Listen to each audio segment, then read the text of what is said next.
Hello everyone, আসসালামু আলাইকুম। It's me Aryan Sarkar. Welcome to my another new video. Guys, আজকের ভিডিওটা হতে যাচ্ছে একদম নিত্য নতুন একটা হিজাব আইটেম নিয়ে। সো এই হিজাবটার নাম হচ্ছে মাদানি হিজাব। আজকে আমাদের সাথে থাকতেছে মাবি আপু। আপু আজকে আমাদেরকে এই হিজাবটা কিভাবে পড়তে হয় ফুল ডিটেলসটা দেখিয়ে দিবেন। সো এটার পড়ার ডিজাইনটা আজকে আপু দেখাই দিবে। আর এটা কি কাপড়ের সেটা আমি বলে দিচ্ছি। এটা হচ্ছে আপনার সেঞ্চুরি কাপড়ের, সবচেয়ে উন্নত মানের। আবার কেউ আরেকটাকে নাম বলে, সেটা আমার আসলে মনে নাই। সো যেই নামে চিনেন এই কাপড়টা, তবে এটা সেঞ্চুরি কাপড়ই অরিজিনালি, খুবই সফট, একদম আরামদায়ক কাপড়টা।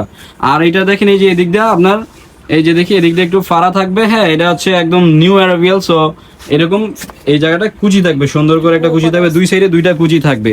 আর এই যে মাথার পাশে হচ্ছে এরকম কুচি করা থাকবে। দেখেন কত সুন্দর করে ফিনিশিং দেয়। যেহেতু নাদিয়াদিস ফ্যাশনের প্রোডাক্ট, নিউ প্রোডাক্ট, অবশ্যই এটার ফিনিশিং সম্পূর্ণ ভালো থাকবে। আর আমাদের কারিগর কিন্তু দক্ষতার সাথে এগুলোর কাজ করে থাকে। সো আপু যেটা পরে আছে, এটা হচ্ছে মেরুন কালারের মধ্যে।